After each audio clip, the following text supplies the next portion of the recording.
evening, everyone, and thank you for waiting. I'm here with head coach Andre Yeager to take a look back at the WSL match against Chelsea. Just now, if you can put your hands up, I will come to you if anyone has any questions. Emma.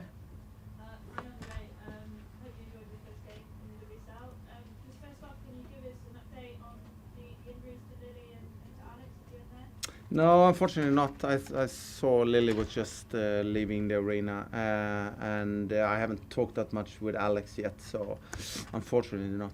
Yeah, Lily looked quite upset. Is she okay? She was in pain, but I don't know what the issue was, but yeah, she was not speakable afterwards. The best wishes to her. Obviously, it was the first time we've seen your City team. Looked like there was some tweaks. It looked like quite a fluid, dynamic sort of setup. Can you talk us through some of the tweaks that you made and what you think worked and what you think didn't? Yeah, I think it's what is an important thing for me in my way how I look at football is that we need to be dynamic. I think it's a key thing for players to be able to play in different spaces, not being just always in one area. So we have been working quite much of being dynamic with the players, and also having possibility to use players. We have Lauren Hamp. She's played left side in many years, and now she's playing on the right side a little bit more inside, and having that possibilities gives the team so many different ways to attack, and more possibilities also to create scoring chances, not just by crosses, also by central combinations. I think also we have put quite much energy in our high press, which I think we nailed in second half. First half we were struggling with Chelsea's. We were a little bit. We didn't. The way the formation was not what we expected, so it took a little bit time for us until we nailed that properly. And I think in second half we did it. So, but I think that was also good. And of course, everything is about scoring goals, and we conceded 2 and scored only 1, and we created enough chances, I think, for at least get 1 point. But that's how it is. Yeah. Thank you. I just wanted to follow up on what you mentioned about not expecting that formation. Was that the back 3, or was it something else that you didn't expect? No, we had an idea that they had played back 3 before, so we knew that, and they were always mirroring our formation. So we had a little bit of an idea that it could happen. But I think we struggled with it in first half, even though that there was something that we coaches knew that it could come. But it's also difficult because they did it very well. Also in first half, they have also quite much rotations in the center, and they overloaded us there a couple of times, and we had some challenges in that. But after, I would say, maybe 20 minutes, I think we nailed it a little bit better. Yeah. Thank you. Amy? Yeah. You mentioned there about Lauren Hemp playing on the right. She usually plays on the left. What was kind of the thinking behind putting her out there? Obviously, stronger on the left cross, but was it more about kind of shooting opportunities there? Yeah, I think that I like players that is versatile like she is. So when we play her on the left side, she's give us something. But also when you play her more in the center, she's getting more involved. She's a pretty clever football player, and she's good in combining with other players also, I think. So having her on that side more central gives more opportunity for her to combine with Bunny or with Viv or Kirsten and so on. So I think that's definitely get positive things out of that. And just on Alex as well, who we're kind of used to seeing playing at centre back in recent seasons. What was the thinking behind putting her at left back today, and especially with Olavi on the bench? Is she fully fit, or what was the thinking there? Yeah, I think for Alex, it's she's a great centre back, but she's a great defender in general. But she also have a good left foot, and looking at how we expecting Chelsea's way of playing. We felt that we needed a player there that could open the game for us, and also to manage the Carpenter of Kanerud, who was going to play on that side.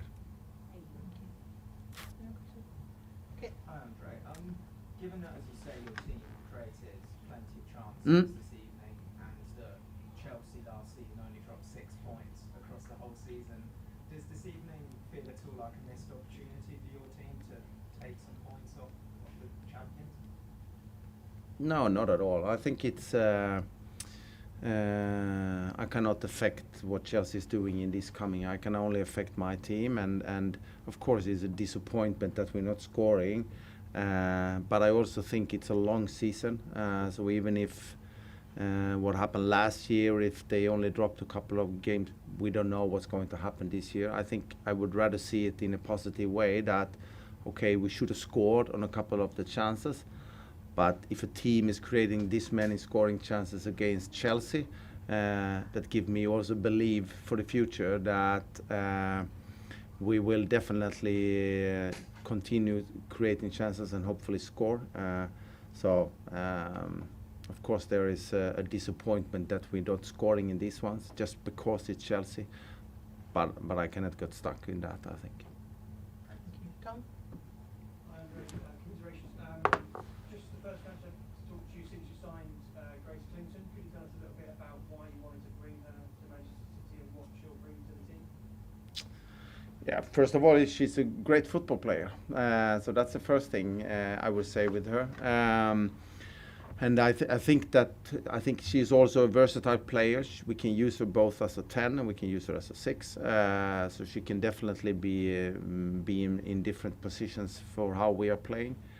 But at the same time, I still think that we have already a great squad with a lot of great football players, and bringing her in will make us even stronger. And just can I check, can you tell us roughly how long you're expecting Caroline to be out for Gino and Rebecca Knack as well? Are they quite long? No, I think it's I can't say weeks, but I think it's hopefully some of them will be coming back soon. Thank you. Megan? I just want to ask about Jade Rose. It was her debut, and she had a few challenging moments in the game. But how do you assess her performance tonight? Yeah, but I think Jade is a very talented player, and it's difficult. No matter what, she's played international games, and now she's coming in a professional league and playing the first game here. There's probably a lot of feelings around that, and with that said, after the beginning, I think she took more and become a little bit braver with the ball, become a little bit braver in her defending. So I think when she's looking back and when we are analyzing the game, there is probably a lot of things that she also can take with her for the future. I think the first game is always special for a player coming into this league also, and then this kind of surrounding with the former champions and playing. So it's a tough start for her, but I think that there is definitely parts in her game that I think is good. But of course, like for everybody, the decision making with the ball and so on, there can definitely be things in that we should look for. Thank you. Just final question now. Yeah. Hello, hope you're doing well, Andre. Just want to ask you quickly about, this is your first game as Manchester City head coach. Just want to ask you, despite the result, what has been the biggest thing that you've learned about your squad, and what lessons to look to take from this game moving forward? I would say the belief. So even if you concede one goal or 2 goals, the team is strong. They keep on fighting. There is no players that is, let's say, giving up. They keep on going, and they believe a lot in what we're doing and how we're doing it, and almost got a point. So I would say that, because that's a very important thing for the team to have that strength.